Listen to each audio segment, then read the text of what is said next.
Gulab jam எப்படி செய்யறதுன்னு பார்க்கலாமா? அதுக்கு குலோப் ஜாம் மிக்ஸ் ஒரு பாக்கெட் எடுத்து ஒரு பாத்திரத்தில் போட்டுக்கலாம். கொஞ்சம் கொஞ்சமாக பாலை தெளித்து பிசைஞ்சிக்கலாம். தண்ணி சேர்த்தும் பிசையலாம். இது கொஞ்சம் டேஸ்ட் கொஞ்சம் நல்லாயிருக்கும், அதனால் நான் பால் சேர்த்துருக்கேன். இது போல் நல்லா பிசைஞ்சு எடுத்துக்கலாம்.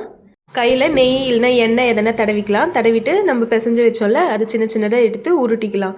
விரிசல் இல்லாமல் உருட்டிக்கலாம். இப்போ 1/2 கிலோ சர்க்கரை எடுத்து ஒரு பாத்திரத்தில் கொட்டிக்கலாம். சர்க்கரை முழுகிற அளவு தண்ணி ஊற்றினா போதும். 2 ஏலக்காய் சேர்த்து அதை நல்லா கொதிக்க வைக்கலாம். அதுக்குள்ளே ஒரு பாத்திரத்தில் எண்ணெயை சூடு பண்ணிக்கலாம். இதுக்கு பாகுபதெல்லாம் வேணாம், கொஞ்சம் பிசுபிசுப்பு தன்மை இருந்தால் போதும். இப்போ 2 சொட்டு லெமன் ஊற்றி ஆஃப் பண்ணிடலாம். குலோப் ஜாம் மிக்ஸ்க்கு மாவு பிசைஞ்சு வச்சோம்ல, அதை நம்ம எண்ணெயில் போட்டு பொன்னிறமானதும் நம்ம பொரித்து எடுத்துக்கலாம். நல்லா வந்து கலர் பொன்னிறமாயிடுச்சு. இப்போ எடுத்துடலாம். பொரித்து வச்சோம்ல அந்த குலோப் ஜாமை சர்க்கரை பாகில் சேர்த்துடலாம். அதில் சேர்த்து ஒரு 1/2 hour கழித்து நீங்கள் சாப்பிடுங்க. அப்போ தான் அந்த சர்க்கரை பாகுலாம் உள்ளே இழுத்து நல்ல டேஸ்ட் கொடுக்கும். நீங்களும் ட்ரை பண்ணி பாருங்கள் ஃப்ரெண்ட்ஸ். பாய்.